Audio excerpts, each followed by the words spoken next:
gracias por la participación.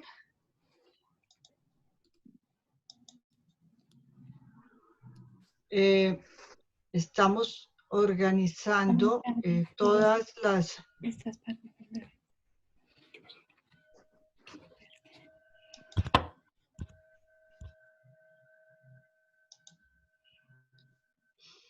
Estamos organizando toda la parte técnica. Desafortunadamente no somos tan duchos en esto, pero vamos bien.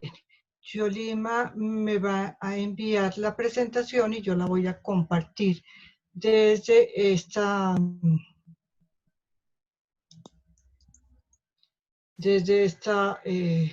plataforma, la presentación de Yolima, y ella nos va a hablar sobre recuperación del COVID-19. Quiero invitarlos a que participen en todas nuestras charlas. Estamos haciendo semanalmente una reunión de converso sobre mi muerte, y es una muy interesante charla donde cada uno habla sobre lo que siente frente a su propia muerte. Y pues, digamos, entre las personas que participan, ¿cierto?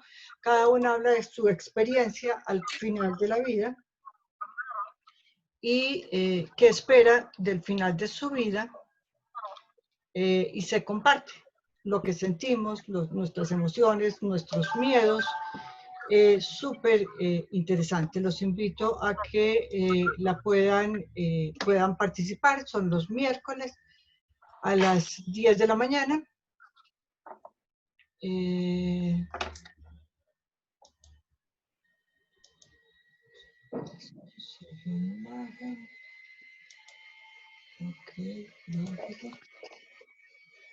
yo como bajo esto, solo imagen, recuperación.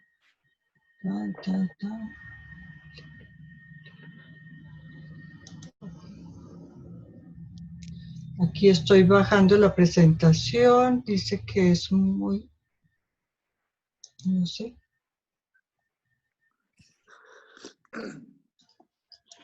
Javier, a ver si me explicas cómo abro yo esto. Carmenza, sí, ese tienes que, ese es un link desde el cual la descargas a tu computador. Simplemente sigues el link, es un link de Google Drive, como es grande, entonces no se puede mandar solo con un archivo, sino como un link a un archivo. Ahí debe mandarte un link, dice descargue aquí. Ok, ya. Y de ahí la descargas. Le digo download. Sí. Download. Y me abre a download. Download, exacto. Ok.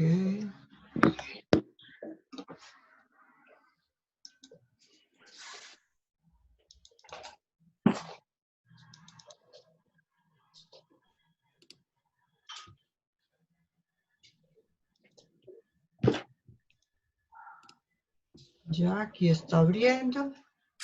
Bueno, entonces les estaba hablando de nuestras actividades. Este martes a las 6 de la tarde vamos a tener una conferencia con la doctora Piedad Bolívar sobre preparación personal y legal para obtener una muerte digna, que los invito a que participen.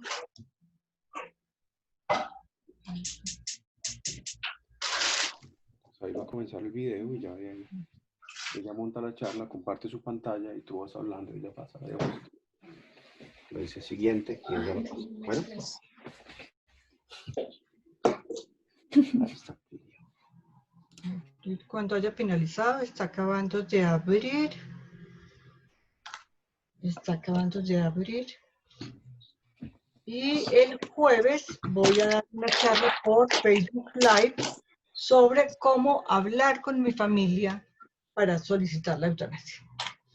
Entonces, es como que nuestra familia tenga que acompañar a un ser querido a morir dignamente a través de la eutanasia.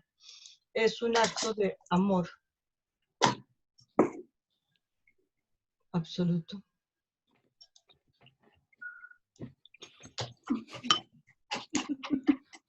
Yo estoy tratando de ver todas estas cosas que tengo aquí abiertas. Zoom reunión. Oh, ok. Bueno, ya se han conectado con nosotros 22 personas. Vamos bastante bien. Ya, aquí llegó tu presentación, Bueno, Yolima.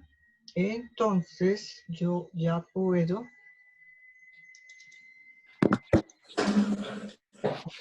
¿Ustedes están viendo la presentación? tienes que Yolima, compartir. No, no. No, Ok, pues no, tienes que compartir tu abajo, pantalla. ok, listo. abajo dice Compartir compartir pantalla. pantalla. Mm. Compartir. Exacto. ¿Ya? ¿Ahí la ven? Ahí estamos viendo tu pantalla. Imagínate que estamos viendo tu computador. Ah, ok. Entonces pongo la Tal cual tú lo presentación. estás viendo, así lo vemos nosotros. Ok, listo. Entonces pongo solamente esta. Que la pongo así. ¿Ya? Ahora sí quedó bonito, ¿cierto? Ahora Eso, sí. listo. Exacto. Bueno, entonces tengo el gusto de presentar a la doctora Yolima Alzate. Yolima es médica, neumóloga e internista con maestría en bioética y actualmente está viviendo en Londres. Está trabajando en telemedicina, ¿sí? De una manera muy, muy importante. Y los dejo con ella, que es una persona que tiene toda la capacidad para hablarnos de este importante tema de cómo es recuperarlos después de una instancia en una unidad de cuidados intensivos por COVID-19. Te doy la palabra, Yolima. Muchas gracias, Carmenza, por la invitación de la Fundación Derecho a Morir Dignamente. Muy buenas tardes, días para allá. Muy buenos días para todos. Bienvenidos. Vamos a considerar qué es lo que pasa después de que... Primero que Qué por pena. favor todos le callen sus micrófonos. Sí, todos están. No, está ahí sonido. Hay sonido de... No, pero lo tienen que hacer el usuario. Les pedimos a todos el favor de desconectar sus audios, ¿cierto? Para que no haya interferencias. Bien. Bueno, seguimos. Entonces, ahorita, después de que ya han habido muchos casos de COVID en el mundo y las personas pues han salido de hospitalización y a medida que toda esta epidemia pues va avanzando, nos queda mirar qué viene. No solamente esperando de pronto la segunda o tercera ola de infección, sino cómo viene a ser la recuperación luego de que una persona, especialmente las personas que han tenido COVID grave y que han tenido que pasar por una unidad de cuidado intensivo, cómo van a seguir llevando su vida de ahí en adelante. Entonces, esta es la razón de la charla. Siguiente, Carmenza, por favor. Entonces, primero lo que vamos a hacer, vamos a considerar algunos aspectos de qué es estar en una unidad de cuidado intensivo, cómo es la actividad que se desarrolla allí y posteriormente vamos a mirar cómo las personas pueden lograr sobrellevar la enfermedad y la recuperación de esa patología. Entonces, una unidad de cuidado intensivo, ¿qué es? Es una unidad de hospitalización altamente especializada en el tratamiento de enfermedades muy graves. Son enfermedades que se instauran súbitamente,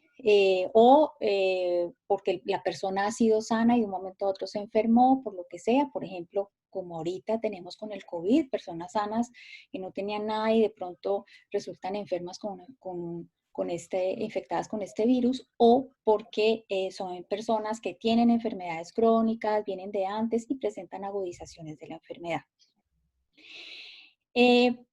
La característica básica que nosotros buscamos, lo que los médicos buscamos para llevar a una persona con una enfermedad grave a cuidados intensivos, es que la enfermedad tenga posibilidad de recuperación.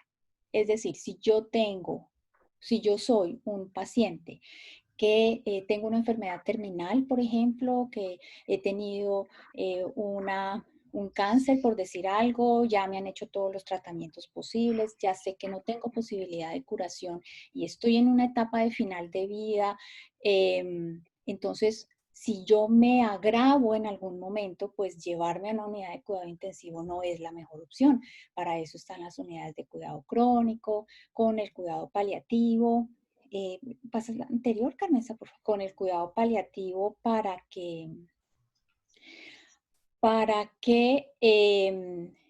se alivie el sufrimiento de las personas. Entonces, para que una persona pueda tolerar todos esos aparatos que se colocan en la unidad de cuidado intensivo, pues es necesario que uno esté sedada, en ocasiones debe estar sometida a infusiones de algunos medicamentos que nosotros llamamos relajantes musculares para que se pueda, para que el ventilador que toma el ventilador que toma la función respiratoria pueda funcionar bien y el paciente pueda recibir bien la ventilación mecánica. Entonces, cada una, Carmenza, pasa al anterior, por favor.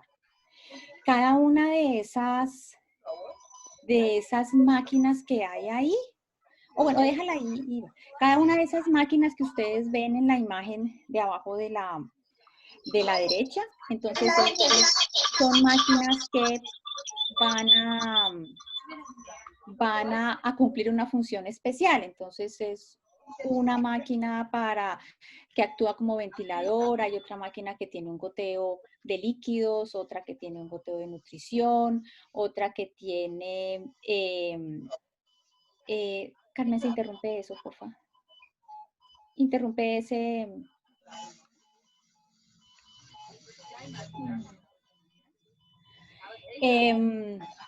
tiene un goteo de líquidos o tiene nutrición o tiene muchísimas otras infusiones de antibióticos, por ejemplo. Todas esas máquinas están rodeando al paciente, ¿cierto? Es una persona que está sedada para evitar las molestias, es una persona que debe estar cambiándose de posición continuamente para evitar las lesiones en la piel que produce el reposo prolongado. Posiblemente toque hacer algún tipo de procedimiento, como por ejemplo cirugías o endoscopias o cosas de ese estilo. Entonces, toda esa actividad en la unidad de cuidado intensivo, que es una actividad 24/7, ¿cierto? En la que vienen y va personal de salud, pero también son unidades selladas en las cuales no se trata de que no circule personal diferente al personal de salud hacia adentro de la unidad para evitar que de pronto que el paciente se infecte con un microorganismo propio del hospital. Entonces esto hace que sea una unidad de alto movimiento, hay mucho ruido alrededor, se pierde completamente la noción de lo que es día y noche, entonces ese es el ambiente que se vive. Los niveles de ruido de las unidades de cuidado intensivo están más o menos por los 50 decibeles más aproximadamente. Esto es que es un nivel que clasificado de acuerdo a las clasificaciones de contaminación de ruido por la OMS, es un nivel, digamos, normal, pero que se acerca mucho a un nivel de ruido que ya empieza a ser moderadamente irritante. Entonces, un ruido de este estilo, por ejemplo, se recomienda que no sea soportado por más de 8 horas continuas. Y en cambio cuando está en un cuidado intensivo, está con el pito todo el tiempo ahí. Entonces, Carmenza, por favor, pasa ahí donde dice la flechita. Quiero que por favor todos cierren los ojos y escuchen esto. Carmenza, ¿le subes el volumen? No, a la derecha. Ahí. Sí, ahí. Ahí sí, sube el volumen. Gracias. Quiero que cierren los ojos y escuchen esto.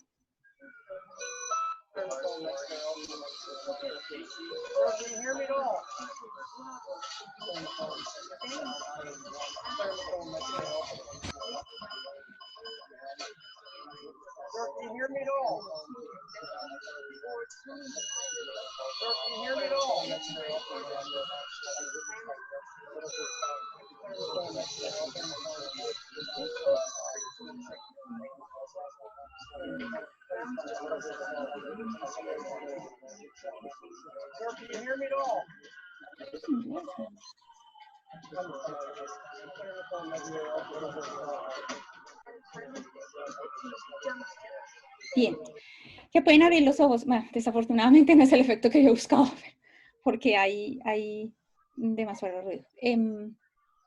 Esos pitos se escuchan todo el tiempo en la unidad, ¿sí? No sé, Carmen, así creo que no funciona el siguiente. Bueno, la idea es que esos pitos están todo el tiempo ahí. Entonces ustedes imagínense uno bien enfermo, que no quiere como que ni oír ni ver nada, se siente mal porque está todo inflamado de pies a cabeza y está con el pito constante. A pesar de que esté sedado, eso es un estímulo que está llegando continuamente al sistema nervioso central. Hacemos la siguiente, Canesa, por favor. Entonces, ¿cómo llega uno a la unidad? Cuando uno tiene COVID, ¿por qué llega uno a una unidad de cuidado intensivo? Básicamente por una falla en la oxigenación. Entonces, ¿por qué falla la unidad alveolar, la unidad funcional de los pulmones? Y por este motivo necesita entonces una intubación orotraqueal. Se necesita una intubación orotraqueal para ventilar la persona, para que el aire con oxígeno llegue y se logre la oxigenación de los tejidos. Así que, como ustedes podían ver ahí, pues los pulmones son es un órgano que está dividido en ambos hemitórax, tiene unas vías de conducción que son las vías por las cuales va el aire oxigenado, ¿verdad? Y se ramifican múltiples veces hasta que finalmente llegan a la unidad funcional de los pulmones que se llaman los alvéolos. Allí van a hacer el intercambio gaseoso. Entonces llega el aire oxigenado, el oxígeno entra al organismo y sale dióxido de carbono, que es nuestro producto final de metabolismo. La unidad funcional de los pulmones, que se llama el alvéolo, es igual como la hoja de un árbol, pero en el sentido contrario, ¿cierto? La hoja de un árbol lo que hace es que toma el dióxido de carbono del ambiente y ofrece al aire el oxígeno para que nosotros lo podamos tomar. La siguiente, Carmenza, por favor. Así que cuando llega el oxígeno a la unidad alveolar, ustedes ven aquí a la izquierda de la pantalla que ese es un alvéolo, o sea, ese espacio blanco es una unidad donde hay aire, ¿m? Y está laminado por una membrana muy delgada compuesta por unas células, ¿verdad? Y ahí es donde debe llegar el aire. En el centro vemos un esquema de lo que es un alvéolo pulmonar. Entonces hay unas células que se llaman neumocitos, producen un líquido que se llama surfactante pulmonar que actúa como un agente tensoactivo, evitando de que los pulmones se colapsen completamente cuando se desocupan, entre otras muchas funciones que tiene. Y adicionalmente también hay algunas células de defensa. Entonces, cuando llega el oxígeno al interior del alvéolo, pasa al capilar sanguíneo, que es el que está ahí al lado. Cuando llega al capilar, los glóbulos rojos que pasan por el capilar sanguíneo toman ese oxígeno, lo llevan al corazón y el corazón lo reparte para los demás órganos del cuerpo. Así que cuando se instaura la inflamación severa que se produce porque uno ha adquirido COVID-19, entonces lo que sucede es que, así como ven en este recuadro rosadito que está abajo a la derecha, esas áreas blancas que estaban llenas de aire se vuelven, eso rosado pálido que está en el centro, eso es lo que quedaba de la luz de un alvéolo. Entonces eso se llena de líquido porque hay mucha inflamación, células muertas, etcétera, y con el agravante de que en el COVID, además de la neumonía que se puede producir, también existe una obstrucción de los capilares sanguíneos o de los vasos sanguíneos pulmonares por coágulos de sangre, porque es tan intensa la inflamación que se produce para defenderse del coronavirus que se forman coágulos por la misma inflamación. Entonces, al obstruir la circulación sanguínea, no pueden pasar los glóbulos rojos, tampoco se pueden oxigenar y no pueden llegar al corazón para ser distribuidos. La siguiente. Bien, los seres humanos estamos hechos para estar de pie, básicamente, con algunos periodos de reposo, que son los que, pues el sueño, básicamente, que es lo que nos ayuda a regenerar el metabolismo que ha habido durante la mayor parte del día. Los seres humanos funcionamos con la luz del sol, sintetizamos vitamina D por la luz del sol, o sea, lo natural es moverse, lo natural es estar de pie, no frente a la pantalla del computador, como desafortunadamente la modernidad pues nos ha encasillado en esto, pero eso es lo normal para los seres humanos, es el movimiento. Entonces, como es el movimiento, entonces el órgano que no se usa pues se atrofia, entonces pasa lo mismo, ¿verdad? Como estamos creados para el movimiento, el desuso de algunos de los órganos del cuerpo, de algunas partes del cuerpo, si no las usamos, pues entonces se van a atrofiar. En la Segunda Guerra Mundial, inclusive desde antes, Lamarck ya decía que los órganos que no se utilizaban tendían a atrofiarse. En el siglo XIX, por ejemplo, los médicos formulaban reposo para la mayor parte de enfermedades, pero fue después de las guerras mundiales que empezaron a observar lo que pasaba con los soldados que estaban mucho tiempo en reposo debido al trauma de guerra que sufrían. Y la siguiente, Carmenza, por favor. Y luego, cuando los astronautas regresaban de la Luna, ellos en los estudios que se hacían y los exámenes médicos, cuando ellos regresaban, empezaron a ver que, la siguiente, Carmenza, la siguiente, empezaron a ver que había mucho desacondicionamiento cardiovascular, empezaron a observar que había reducción del consumo de oxígeno del cuerpo, se reducía también lo que nosotros llamamos gasto cardíaco, que en síntesis es como la fuerza de contracción del corazón, se reducía la cantidad de sangre que podía manejar el organismo, se reducía la cantidad de glóbulos rojos y por ende había también una disminución del flujo sanguíneo muscular, con un deterioro en general de la estructura de los músculos y una disminución de la masa ósea. Siguiente, Carmen. Carmen, ¿se pasa a la siguiente?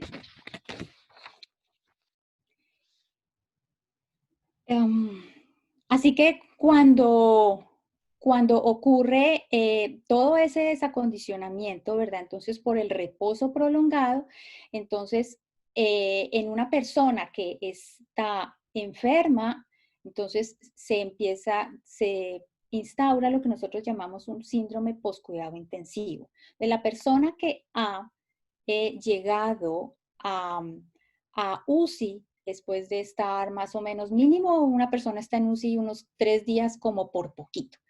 Pero ante una enfermedad grave como por ejemplo el COVID, perfectamente puede estar 2 semanas hasta un mes o inclusive más.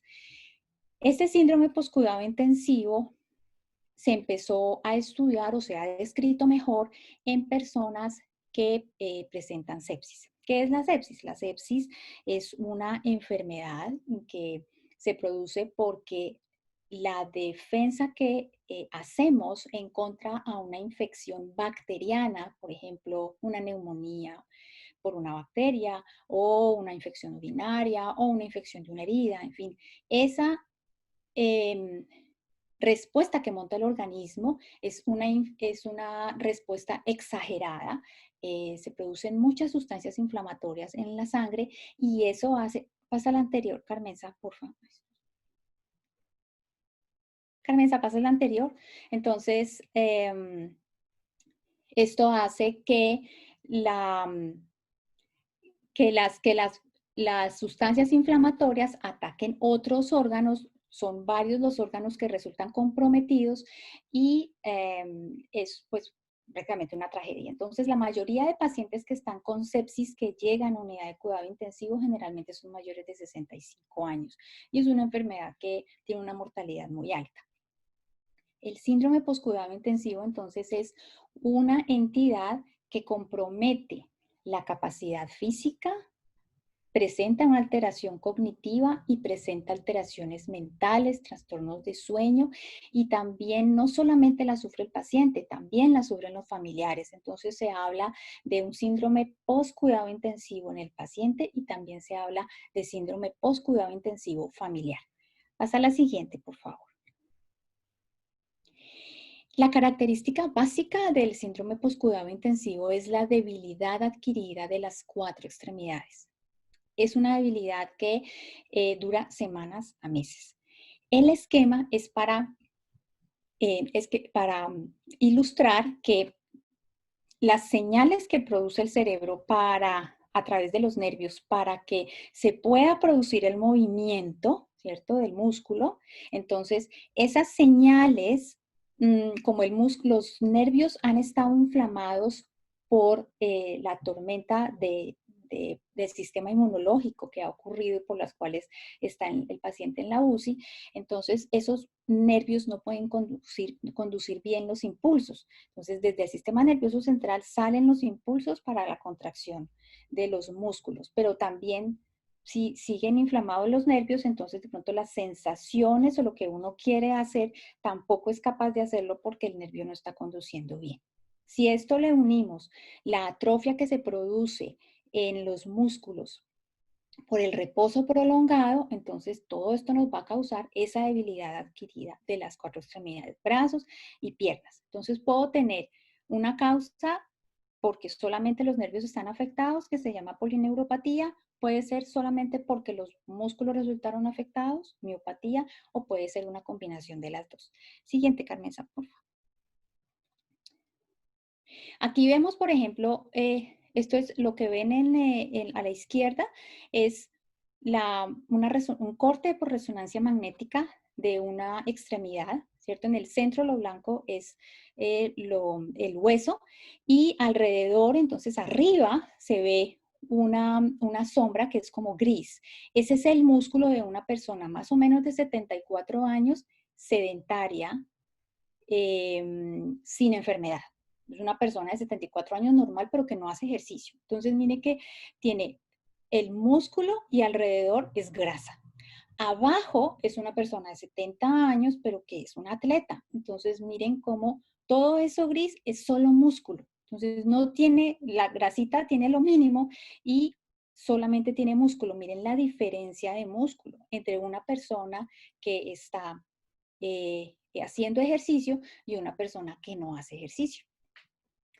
A la derecha vemos una biopsia de músculo. Entonces, los rosaditos son las fibras musculares normales, que son como un poquito como gorditas, cuadraditas. Y al lado se ven las mismas fibras, pero cuando están atróficas. Todas esas fibras se reducen de tamaño, ¿sí? Entonces ya la contracción muscular no es la misma.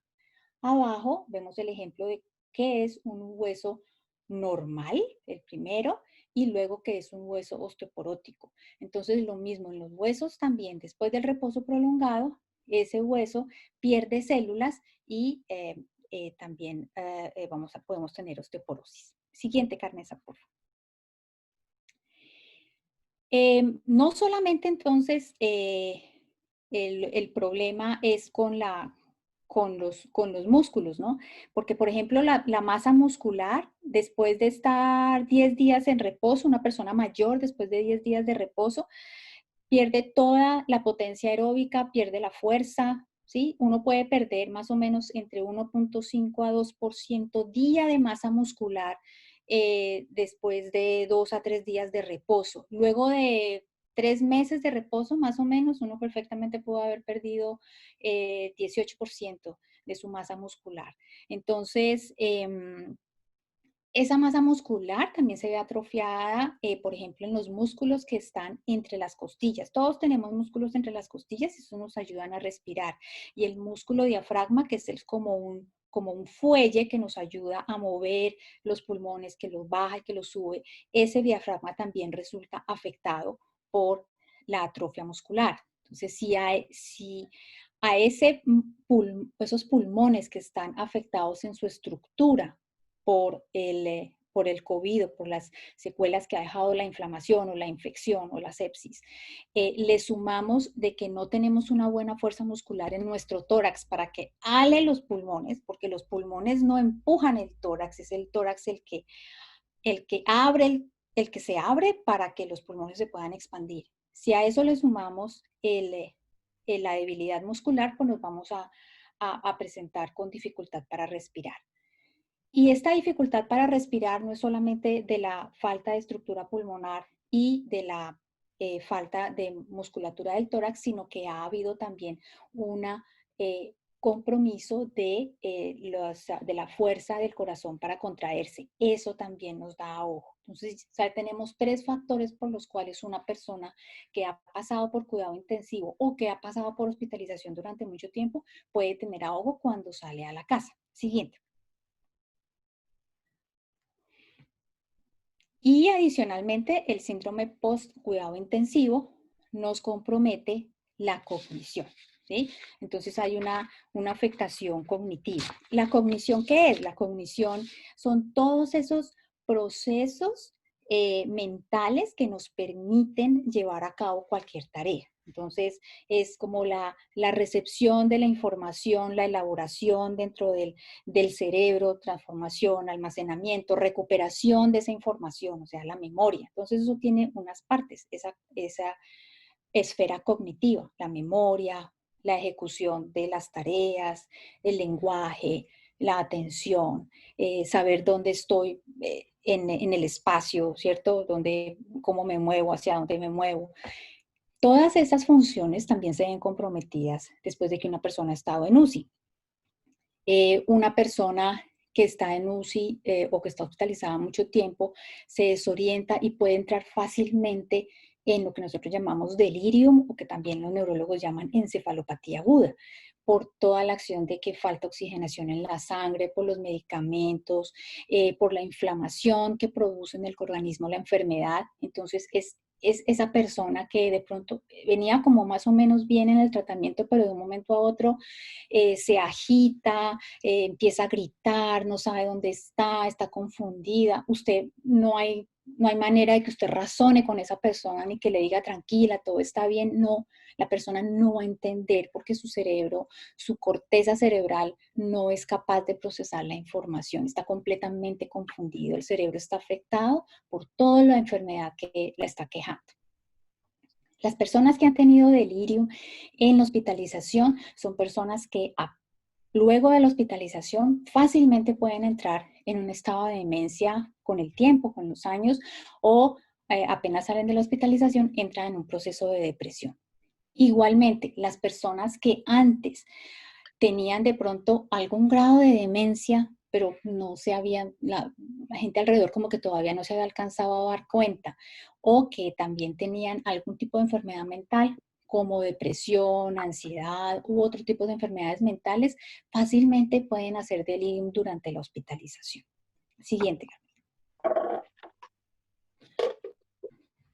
Entonces, ese deterioro mental después de unidad de cuidado intensivo, entonces estado por depresión, más o menos el 30% de las personas presentan depresión luego de la unidad, ansiedad, que es la mayoría, y también fenómenos de estrés postraumático.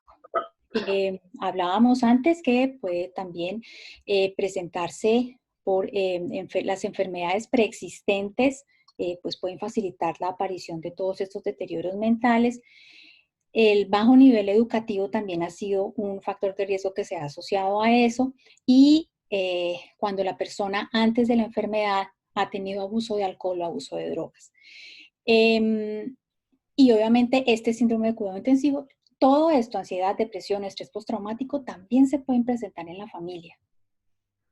Y cuando el paciente desafortunadamente fallece en la unidad de cuidado intensivo, en los familiares a veces el proceso de duelo puede ser un poco más complicado. Siguiente. El síndrome de estrés postraumático se ha presentado, dependiendo de las series en los estudios, pero más o menos entre el 10 al 50% de las personas que han estado en UCI. Este síndrome de estrés postraumático se ha definido más o está asociado más a los trastornos mentales que se presentan después de situaciones de guerra. Es como se describió inicialmente.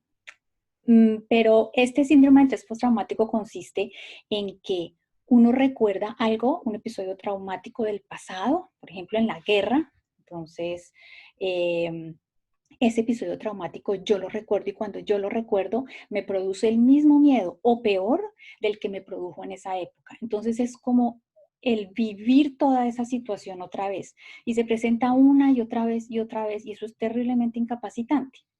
La diferencia con las personas que han estado en cuidado intensivo es que el síndrome de estrés postraumático no va ligado como a un recuerdo en especial, sino que hay baches de memoria.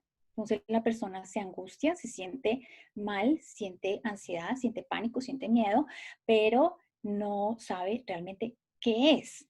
Pero es porque tiene un periodo de su vida que se perdió, porque como estuvo sedado tanto tiempo, entonces esos baches de memoria son los que le configuran después o le ayudan a configurar el estrés postraumático.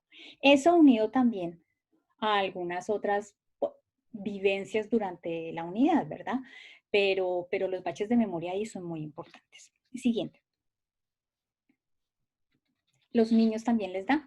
A los niños cuando han estado en unidad de cuidado intensivo también presentan deterioro físico, deterioro cognitivo, y es claro que ellos pues su cerebrito es más plástico y ellos como que de eso puede que se recuperen un poco más fácil, diferente a una persona mayor, pero siempre toca estar muy pendientes de ellos después de la salida de UCI, más por su readaptación a su vida escolar otra vez y toda la esfera emocional que se produce en el niño y en la familia. Siguiente.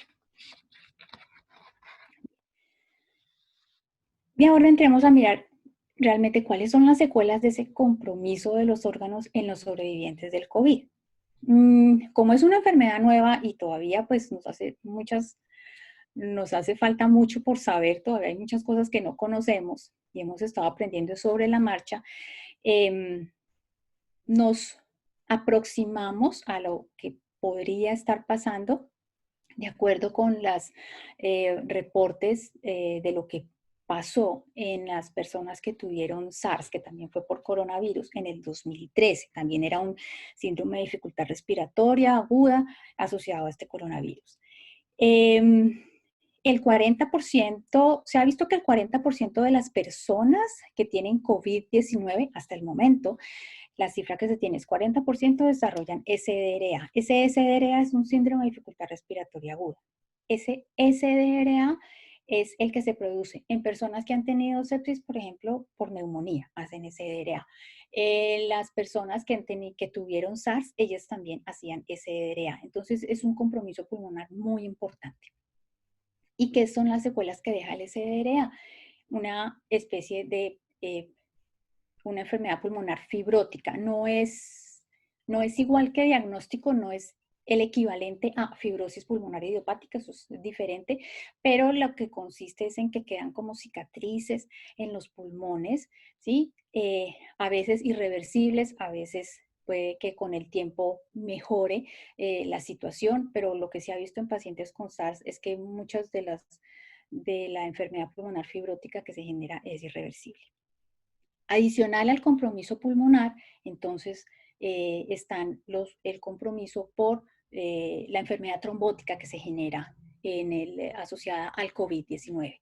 Entonces, ¿y qué da? Pues ataques cerebrovasculares con todas las secuelas que deja después de haber tenido una isquemia cerebral o un derrame cerebral. Todo ese proceso de ataque cerebrovascular pues va a tener unas secuelas, ¿cierto? Falta de movimiento, falta de memoria o el compromiso del lenguaje. Compromiso cardíaco porque inflaman el corazón, que se llama miocarditis, hay trombosis arteriales, entonces también hay enfermedad coronaria, las arterias del corazón se tapan, dan infartos de miocardio, se producen arritmias. Y cada compromiso de cada órgano, pues también va a tener unas secuelas a largo plazo. Es posible que muchos pacientes que han tenido COVID tengan que salir a su casa anticoagulados con un medicamento que no permite que la sangre coagule mientras se resuelve el problema del trombo. Siguiente, Carlos. Y hay algunas otras consecuencias asociadas al COVID que, a pesar de que no hayan estado en unidad de cuidado intensivo, pero también son síntomas que quedan y que son molestos, que son la anosmia, que es la falta de olfato, que puede pasar semanas o inclusive meses antes de que se resuelva. La tos seca casi siempre queda, especialmente cuando ha habido compromiso pulmonar. Pero la tos, lo mismo, depende de qué tanto compromiso pulmonar ha tenido y poquito a poco va mejorando.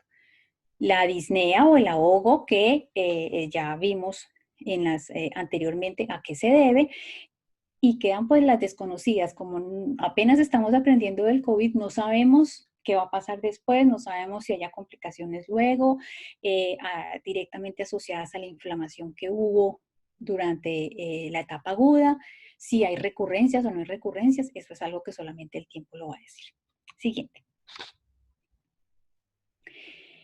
En las series de casos y de pacientes que se han analizado antes en personas que han estado en cuidado intensivo por cualquier otra circunstancia diferente a COVID, entonces el pronóstico en general está en que más o menos al año de seguimiento, año y medio de seguimiento, 1/3 de las personas que salen de cuidado intensivo sigue en las mismas condiciones en que salió.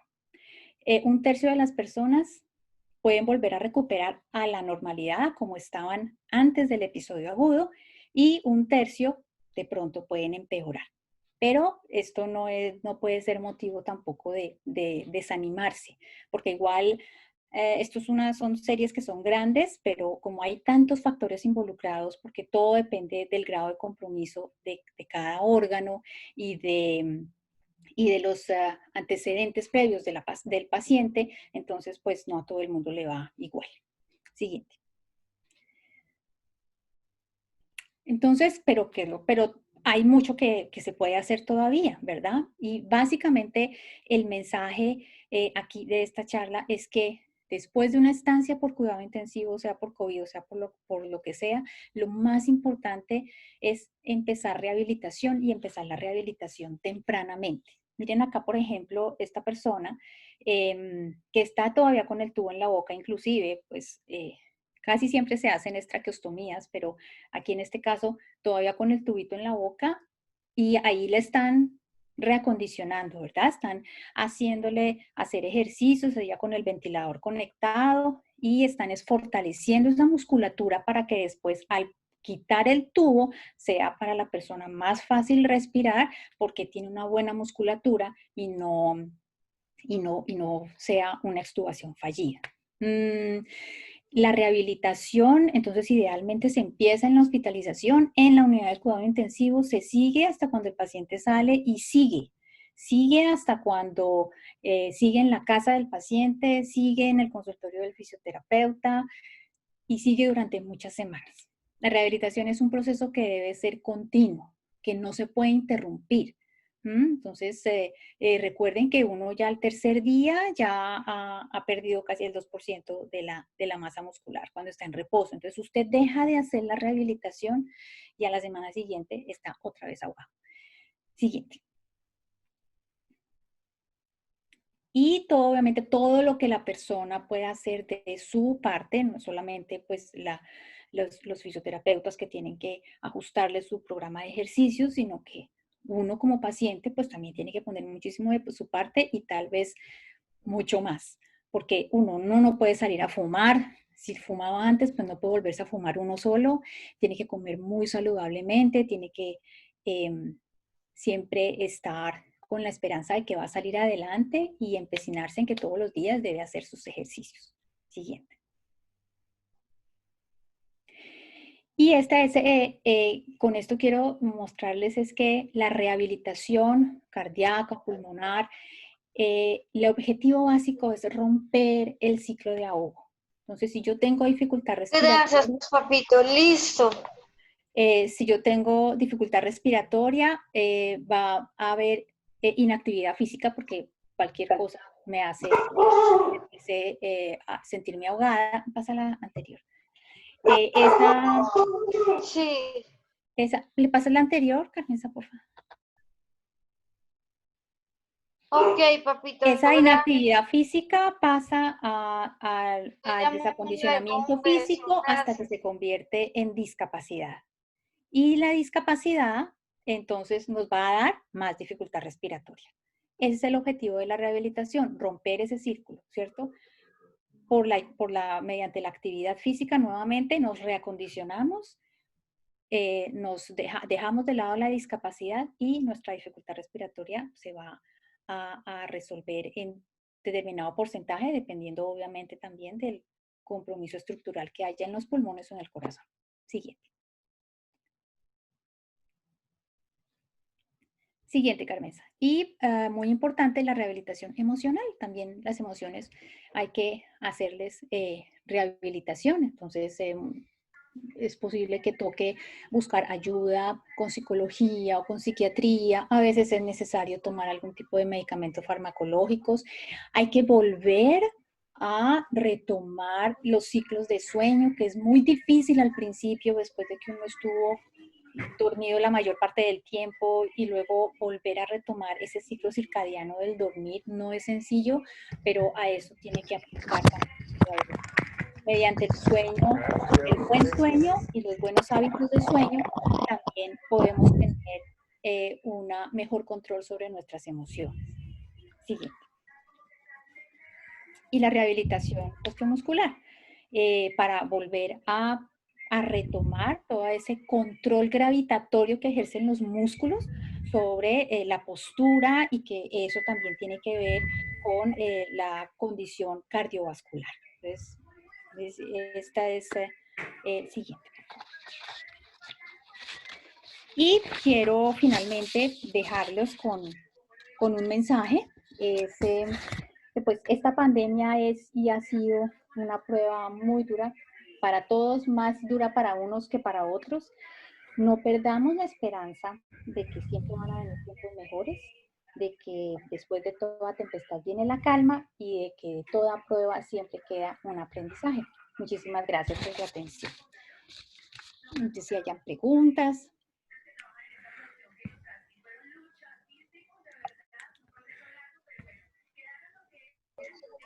Yolima, muchas gracias por tu intervención.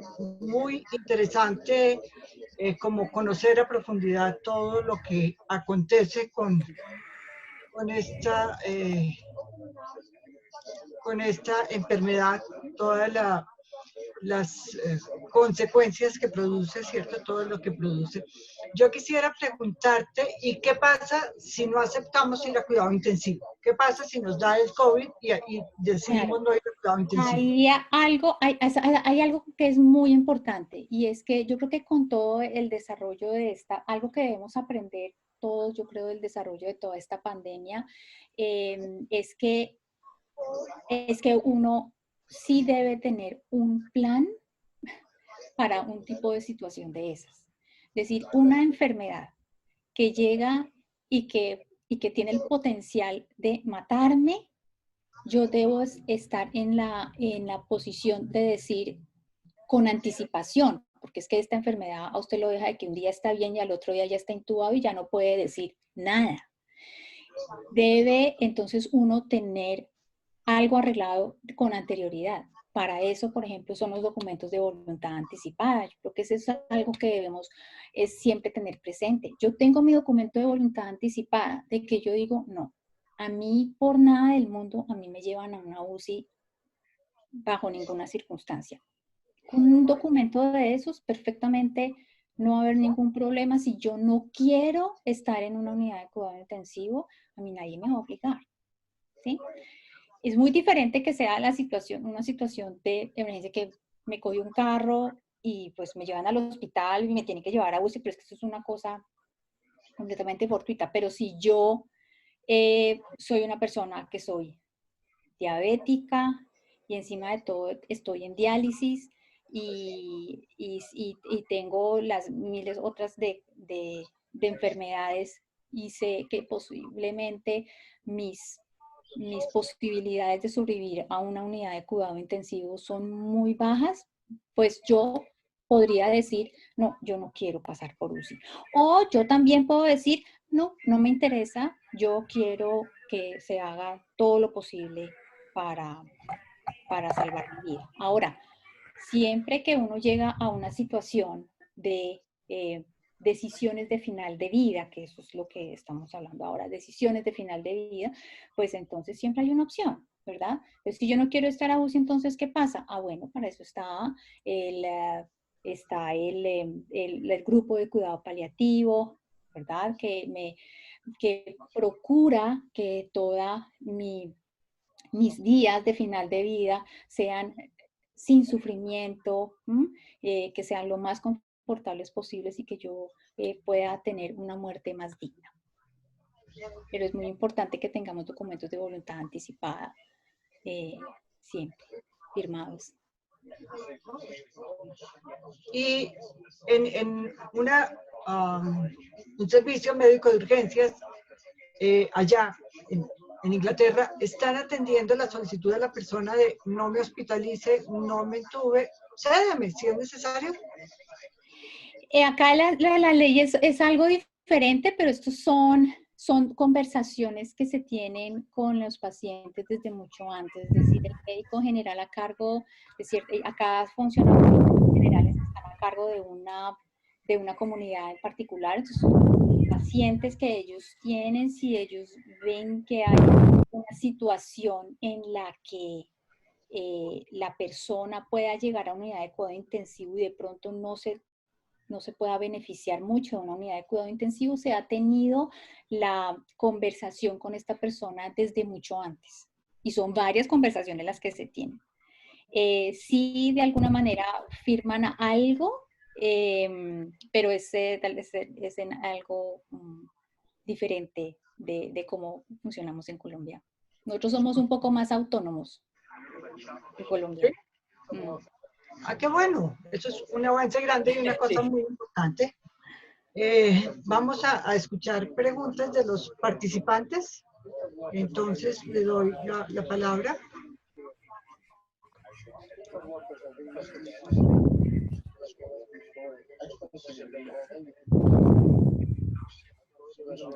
Ángel, buenos días. Buenos días. Resulta que yo tengo 3 condiciones. Tengo una válvula aórtica. He sufrido de bronconeumonía y tengo tensión alta. ¿Qué condiciones tengo para poder para entrar a una clínica y no sea atacado con el coronavirus? Todas las personas somos susceptibles de que el coronavirus nos infecte. No interesa nuestra condición. Es decir, una persona en sus condiciones puede tener la misma posibilidad de contagiarse que otra persona que no tenga ninguna enfermedad. El problema es qué pasaría si usted al contraer el coronavirus sí tiene una posibilidad más alta de morir que una persona sana que contrae el coronavirus. Eso es distinto. Pero a eso va nuevamente la observación que se hacía anteriormente. Eso ya depende de mí como si yo sufro cierto tipo de enfermedades que yo sé que esa infección me puedo morir de esa infección, pues entonces yo como persona autónoma, yo soy la que decide antes, pero es que eso tiene que ser antes. Yo no puedo dejar, bueno, por lo menos desde mi particular punto de vista, yo no puedo dejar que sea otro el que decida por mí. Ahora, yo también tengo la opción de decir, otro decide por mí. yo puedo decir, yo no quiero saber nada de eso, si yo me contagio de coronavirus, entonces que mi hijo decida. Bueno, esa es su decisión, que su hijo decida. Pero yo también puedo tener la opción de decir, yo sé que me puedo morir de esto, ¿verdad? Pero yo no quiero pasar por una unidad de cuidado intensivo. No quiero sufrir otra vez, estar en una unidad de cuidado intensivo, no quiero pasar por eso. Esa es una opción. O la otra opción es, no interesa, yo estoy dispuesto a pasar por una unidad de cuidado intensivo. Ok. Le doy la palabra a Cristina Villarreal.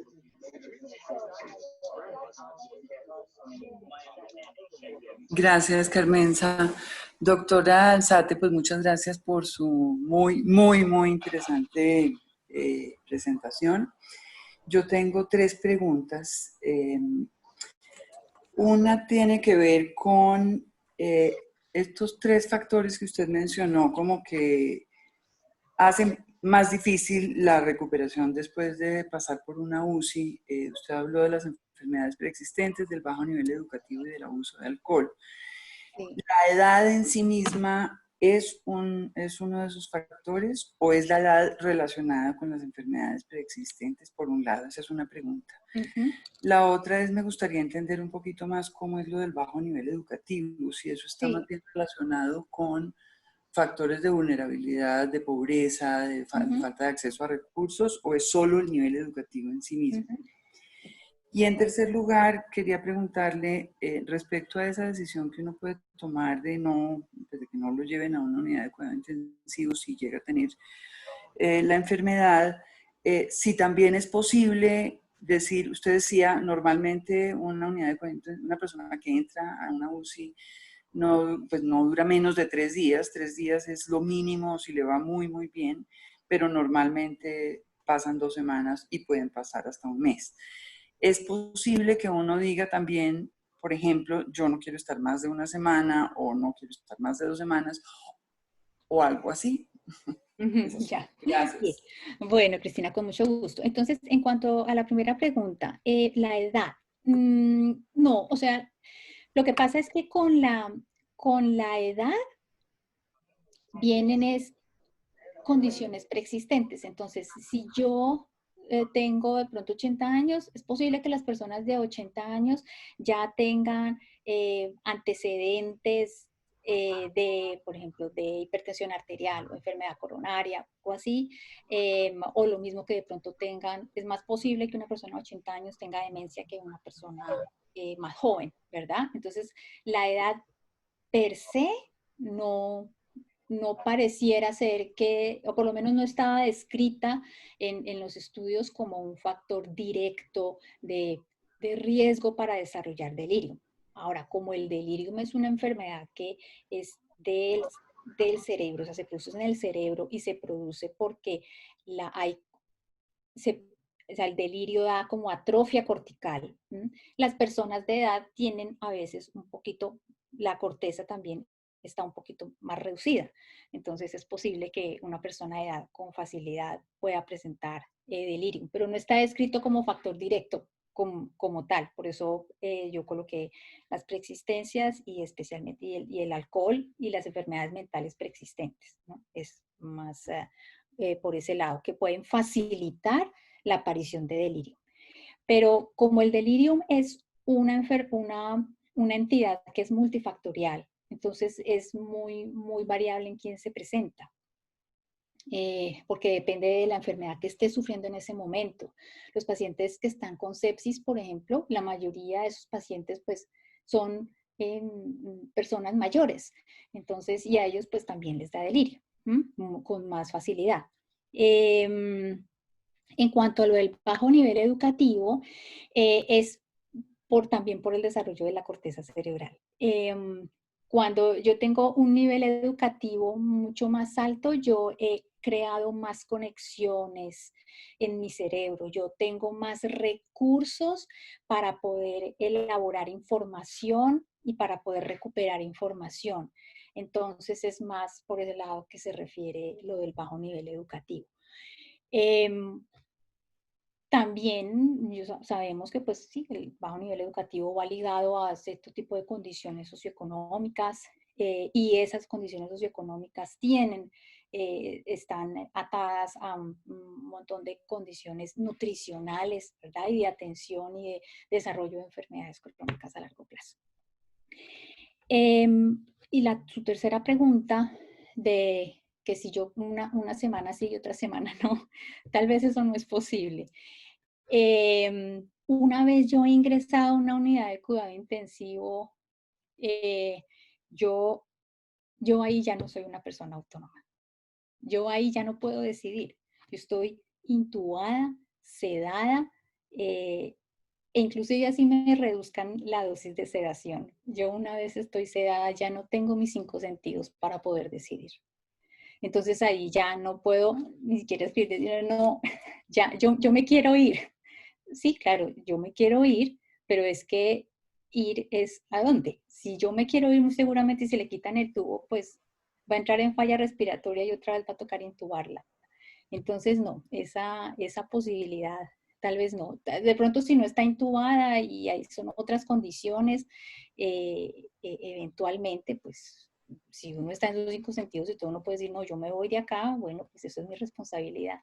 Pero en condiciones como lo que traté de explicar, de que uno está intubado y amarrado y para poder salvar su vida, pues no, eso ahí ya sería muy, muy, muy difícil. Claro, entiendo, pero que mi pregunta se refería específicamente como a los documentos de voluntad anticipada. Si en un documento de voluntad anticipada yo puedo decir, si pasan más de 2 semanas y yo no he recuperado mi capacidad de estar fuera de la UCI, sáquenme. Ya, sí, ya. Con voluntad anticipada, sí, y eso, pero también eso también va a depender mucho de la circunstancia de las circunstancias de ingreso, ¿no? Y depende mucho de la enfermedad. O sea, aquí estamos hablando de que yo ingreso a UCI si yo tengo una potencial recuperación. De eso se trata el ingreso a UCI, de que yo potencialmente me recupere. Si yo veo que después de 2 semanas la situación va peor, después de una semana me voy deteriorando más, muy seguramente con ese documento de voluntad anticipada se puede, pues junta médica y todo, para entonces no hacer más de lo que toca hacer, ¿verdad? Pero no podría entrar eventualmente como a un retiro activo de todo lo que se está haciendo, pero existiendo el documento de voluntad anticipada, sí, se puede convocar a comité de ética y con la discusión que se tenga con los médicos, cómo es la mejor manera de que la persona no sufra y entre entonces a un proceso de cuidado paliativo, si la persona no se ha recuperado. Gracias. Y con mucho gusto, Cristina. Buenos días.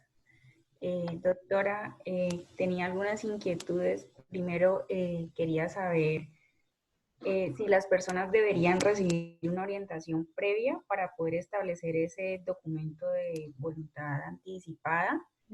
Y digamos, ¿qué profesional debería hacer esa evaluación? Por ejemplo, no sé, psicología, psiquiatría, o qué otras condiciones se requieren. ¿Quiénes deberían orientar al usuario para poder el documento? Sí. Lo otro es, pues muchas veces, o en ocasiones el paciente tiene, digamos, el deseo de dejar el documento de voluntad anticipada, que por su condición sí, no quiere que se haga más de lo que sea necesario para simplemente terminar de una manera digna su vida, pero la familia de pronto no está de acuerdo. Ellos sí quieren hacer hasta el último esfuerzo por tener a su familiar.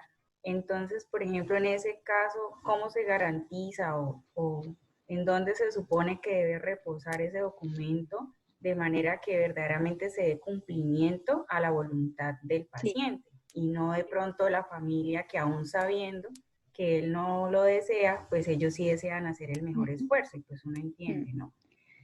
Y sí, creo que bueno. La orientación, pues debería eventualmente estar a cargo de su médico tratante, ¿no? Y lo mismo, el documento debería reposar en la historia clínica. Sin embargo, acá tenemos pues un problema, y es que desafortunadamente en Colombia tenemos, la historia clínica está muy fragmentada, porque pues como todos sabemos, a mí me atiende el médico general en mi EPS, pero entonces para una cosa me atiende en otra parte y para otra cosa me atiende en otra parte. Pero idealmente la copia del documento de voluntad anticipada debería estar en la historia clínica o debería estar en la EPS. En esta pregunta quiero que la responda de todas maneras Carmenza, porque Carmenza está más familiarizada con la dinámica como administrativa de qué pasa ahorita en Colombia con los documentos de voluntad anticipada. Porque desde la Fundación Pro Derecho a Morir Dignamente, ellos sí se encargan mucho de brindar orientación respecto a cómo se debe firmar, qué consideraciones hay que hacer. Es muy importante que cuando yo firme un documento de voluntad anticipada, yo pueda tener la opción de decirle a alguien, decirle, mire, esta es mi voluntad, yo lo firmé. Y tiene que ser una persona que me respalde y que en determinado momento diga, oiga, venga, mi tío, mi mamá, mi papá, mi abuelo, lo que sea, esta persona firmó este documento. Prima siempre la voluntad de la persona, o sea, siempre hay un mecanismo para hacer respetar la voluntad de la persona. Si yo firmé el documento de voluntad anticipada y yo estoy en el hospital y mi esposo no quiere que a mí, si mi esposo se opone a mi decisión es la que prima, y en el hospital lo saben. ¿Sí? Entonces ahí pues ya se generan otra serie de trámites administrativos para eso, pero por ley mi voluntad se tiene que hacer respetar. Carmenza, yo creo que tú tienes más. Ok, es muy importante que hablemos con nuestra familia, ¿cierto? Y con nuestros seres queridos y con todos nuestros médicos tratantes, ¿cierto? De nuestra voluntad. Y firmemos el documento de voluntad anticipada de la Fundación, ¿cierto? Y lo demos a conocer, ¿cierto? A nuestra familia y seres queridos. Y le digamos que estoy tomando esa decisión para que ellos no decidan por mí. Eso es muy difícil, decidir por uno mismo es difícil y por alguien más es todavía más difícil. Entonces yo les estoy descargando ese peso de tener que decidir por mí. Les estoy diciendo claramente lo que yo quiero para el final de mi vida y pido que lo respeten. A raíz de la resolución 2665 del 2018 del Ministerio de Salud y Protección Social, el médico sí tiene la obligación de incluir mi documento de voluntad anticipada en mi historia clínica, ¿sí? Entonces, pues no hay desafortunadamente sí una historia clínica unificada, pero por lo menos vamos en una y otra parte, pongámosla, y cuando lleguemos a ese momento brillante donde ya la historia clínica esté unificada, pues será clara cuál es nuestra voluntad.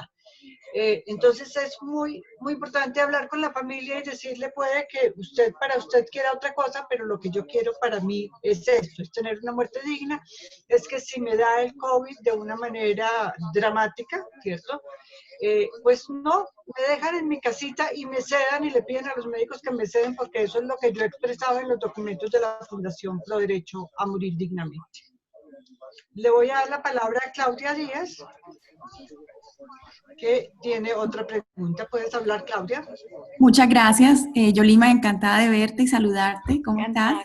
Bien, muchas gracias por esta charla tan humana y tan interesante sobre un tema que generalmente no nos sentamos a hablar y es importante hacerlo. Yo quería hacer como unas precisiones más o menos oyendo la respuesta con respecto, por ejemplo, a lo que pregunta Cristina. Cuando uno dice que va a entrar en cuidado intensivo, pero de pronto en la voluntad anticipada va a dejar expresado cosas como tiempo, ahí sí la idea es asesorarse bastante bien de cómo funcionan los procesos en cuidado intensivo, porque es muy difícil decir, en una semana si no me he recuperado me sacan, pero en una semana pueden pasar muchas cosas y las personas, los familiares se pueden aferrar a que una semana y un día de pronto es necesario para que se recupere. Entonces, la voluntad anticipada tiene mucho que ver con entrar o no entrar a cuidado intensivo o hacer o no hacer medidas agresivas, pero cosas como el tiempo son bastante difíciles de determinar, porque entonces si en una semana está intubada y no se ha recuperado, pero existe la esperanza de que se pueda recuperar, Ya ahí es hacer eutanasia prácticamente, quitarle todo porque ya dijo que una semana. Entonces, cosas tan puntuales como el tiempo en esto de cuidado intensivo son muy difíciles de manejar. Es más bien expresar voluntades con respecto a qué cosas sí quieren que hagan y qué cosas no se quiere que se hagan. Lo otro es que la voluntad anticipada siempre tiene que ser, como dice la palabra, anticipada. No es el día que el paciente se puso mal y llegó al hospital corriendo. Y entonces ahí la familia quiere que le den orientación, la familia quiere que le expliquen y la familia quiere tener información y el paciente hay que intubarlo apenas entra a urgencias. Entonces no se pueden tomar decisiones en ese momento ni corriendo, porque el médico va a hacer todo para salvar la vida del paciente, excepto que ya haya una voluntad anticipada que diga no lo intube, por ejemplo. Entonces ahí sí podrá el médico decir, bueno, no lo voy a intubar, pero se va a morir. Pero si se llega muriendo y nadie dice nada, ni está nada escrito, ni dialogado antes, el médico procede a hacer lo que toca hacer y entonces después que lo intuban, pero es que a nosotros no nos dieron la explicación antes. No, eso no se puede hacer en el momento que el paciente llega grave, ni hay que esperar. Por eso el médico, lo ideal, como dice Yolima, es que el médico toque este tema en una consulta. Hay que hablar de qué quieres hacer al final de tu vida, si quieres terminar en cuidado intensivo, si quieres que te intuben. Lo otro, las voluntades anticipadas, y ustedes me aclararán que saben del tema, tengo entendido, no son irreversibles. Mi abuelito pudo haber hecho una voluntad anticipada de algo, pero llegó a la clínica, el médico le explicó de una manera que le pareció más convincente todavía y decidió cambiarla. También tengo entendido que se puede hacer, ustedes me corregirán si no es así. Y lo otro es que finalmente si el paciente está en un ambiente donde los hijos lo respetan o la familia respeta su voluntad, con el solo hecho de haberlo expresado es suficiente. No tiene que haber ido a una notaría ni haber firmado. Obviamente todos los documentos soportan su decisión, pero si mi papá lo expresó en vida y estaba lúcido y él a mí me dijo, yo no quiero o quiero, tengo todo el derecho a decir, su voluntad fue tal, así yo no tenga nada firmado. Ustedes me aclararán en ese punto también. Gracias. Gracias, Claudia, muy amable por tu precisión. No sé, Carmesa, ¿cómo ha...? Yo me quedé, cuando salí de Colombia, yo me quedé en que primero habían dicho que tocaba notariar, después dijeron que no, que ya no era necesario. Efectivamente, las voluntades anticipadas son reversibles. Yo en cualquier momento puedo cambiar de opinión y puedo hacer 20 voluntades anticipadas a lo largo de mi vida. Eso no tiene ningún problema, porque pues igual el sentir de uno siempre es distinto, no es una camisa de fuerza. Pero Carmenza, ¿en qué van las resoluciones respecto a eso? Yo había quedado en que sí tocaba tener el documento para que reposara no notariado, pero para que reposara en la EPS. Okay. El documento de voluntad anticipada es muy importante porque, como Claudia dice, la familia puede decidir por el paciente. Pero es que si en ese momento crítico la familia no está de acuerdo y unos dicen, mi papá me dijo a mí, pero a mí no me dijo, pues va a haber un conflicto. En cambio, si la persona firmó un documento, ahí claramente está que esa es mi voluntad, ¿cierto? Y no da lugar a que los demás piensen que a mí sí me dijo y a mí no me dijo. Entonces es muy importante hacer el documento de todas maneras. Ahora, si al final de la vida la persona lo había expresado, pero no hay un documento, la familia, estando unida, puede solicitarle a los médicos que adecúen las medidas asistenciales y no hagan ninguna medida encaminada a prolongar la vida de forma artificial. La resolución 2665, de la que les hablaba del Ministerio de Salud, dice que el documento lo podemos hacer en uno de 3 escenarios, uno de los 3. Podemos hacerlo ante 2 testigos, 2 personas cercanas que den fe de que yo lo estoy haciendo plenamente consciente de lo que estoy haciendo y yo las delego como responsables de hacer valer mi voluntad el día llegado. O lo puedo hacer ante mi médico tratante, el día que voy a la consulta médica, llevo el documento y le digo, doctora, yo quiero firmar este documento y quiero que usted sea mi testigo, y en ese caso el médico sería el único testigo, ¿cierto? No se necesitan 2, sino uno solo, y él debe poner, además de sus datos personales, su número de registro profesional. O también puedo ir a una notaría y hacer que este documento lo eleven a una escritura pública. No es simplemente autenticarlo, hay que subirlo a escritura pública, pero es una de las 3 opciones. En esta situación del COVID le hice la consulta al Ministerio de Salud porque en esta resolución estaba que las personas que son testigos no podían ser familiares en primer grado, ¿cierto? No podían ser personas con quienes comparten compartiera patrimonio y el ministerio me contestó diciendo que sí se podría ser familiares en primer grado siempre y cuando se ponga una frasecita que diga que soy testigo, a pesar de compartir patrimonio, no tengo conflicto de interés para ser testigo. Con esa frasecita de que no tengo conflicto de interés, a pesar de compartir patrimonio, puede ser testigo la persona. Entonces, esa es la forma de protocolizar los documentos de voluntad anticipada. Le voy a dar la palabra a Freddy, ¿cierto? Vamos terminando y entonces le doy la palabra a Freddy que solicitaba para hacer una pregunta. Freddy, ¿puedes hablar?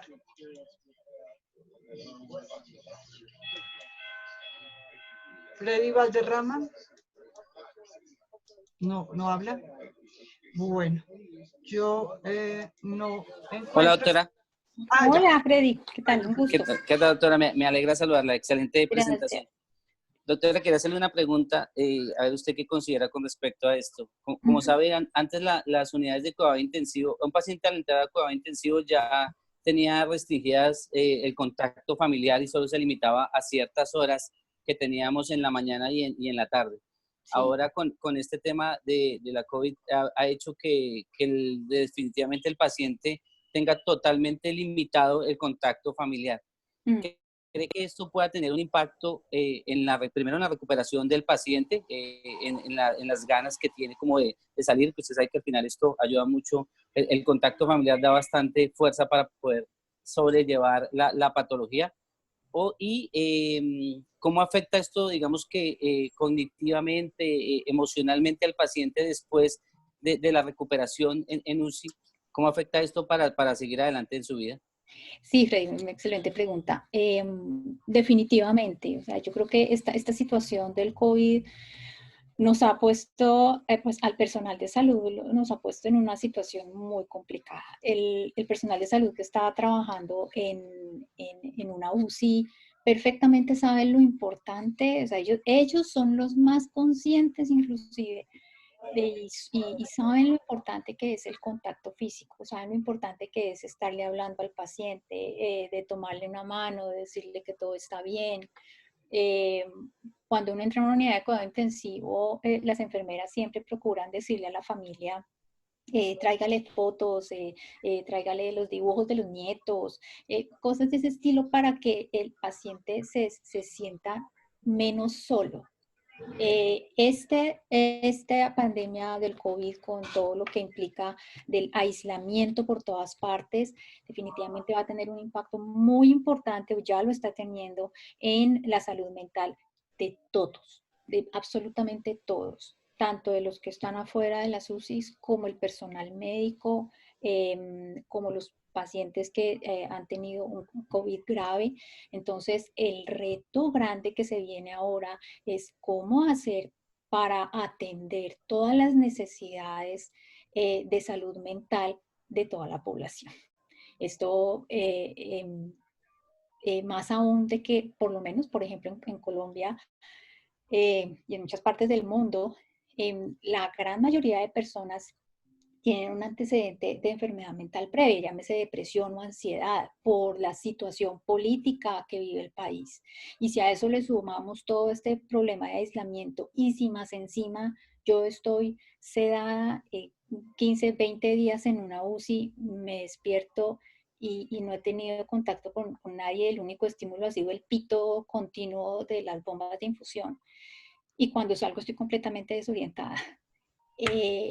La cantidad de síndrome de estrés postraumático que veremos seguramente va a ser alta. Yo he encontrado, por ejemplo, que llevan acá, por ejemplo, llevan diarios de UCI. Entonces, no sé si en Colombia lo estén manejando, no pude saber, pero es un cuaderno en el que se escribe día a día qué es lo que ha pasado con el paciente, diferente a las notas de enfermería o las notas de terapia. Dice, por ejemplo, hoy me desperté mejor, hoy estuve mejor, recibí mejor la alimentación, por decir algo, el doctor fulanito pasó y dijo que mi corazón iba mejor, hablaron con mis familiares y les dijeron que yo iba mejor y les pegan fotos y les pegan cosas para que luego cuando el paciente recupere conciencia y esté nuevamente ya durante su proceso de rehabilitación, él lea esas notas y empieza a llenar, empieza a tratar de llenar un poco esos baches de memoria que quedaron, porque el déficit cognitivo que seguramente con el que ellos quedan va a ser grande. No sé si esto responde a tu pregunta, Freddy. Sí, doctora, no, excelente. Muchas gracias. Bueno, pues muchísimas gracias, Yolima, por tu conferencia realmente muy ilustrativa, porque realmente si uno no ha estado en una unidad de cuidado intensivo, ni un ser querido ha estado en esa situación, uno no conoce cómo es la situación, no conoce todo lo que pasa en esa comunidad, ni siquiera se imagina. O sea, por ejemplo, yo nunca había pensado en lo del ruido, había pensado sí en lo de la luz, o sea, esa luz todo el día prendida, me parece una cosa muy difícil, pero nunca había pensado en ese ruido, como este ruido que desafortunadamente hemos tenido detrás de la conferencia, ¿cierto? Pero me imagino que, o sea, nos ambienta en cómo es, porque las personas están, los enfermeras y los médicos están hablando con todos los pacientes y todos escuchan. Entonces, ha sido como un ejercicio de pensar en eso. Entonces, pues te agradezco muchísimo por tu charla, es realmente muy enriquecedora y nos confirma una vez más la importancia de firmar los documentos de voluntad anticipada, de hablar claramente con nuestra familia y con nuestros médicos de nuestra voluntad y de saber que tenemos en este momento el recurso de la sedación terminal, ¿cierto? Que nos ceden, nos duerman profundamente y nos podamos morir de verdad de una manera dulce y amable. Muchísimas gracias a ti. Gracias, Carmenza, por la invitación y a todos por su asistencia. Y muchas gracias a todos los asistentes por su participación, por sus interesantes preguntas y les estaremos enviando invitación para las próximas conferencias y charlas que estaremos dando sobre temas tan importantes. Vamos a tener este martes a las 6 de la tarde con la doctora Piedad Bolívar una conferencia sobre prepararnos personal y legalmente, ¿cierto?, para el final de la vida, porque es algo que nos puede pasar a todos en cualquier momento. Entonces, ¿cómo estar preparados personal y legalmente para esa situación? Muchísimas gracias a todos y que tengan una buena tarde y mucha salud. Gracias. Hasta luego. Hasta luego, muchas gracias. Gracias, adiós, que estén bien.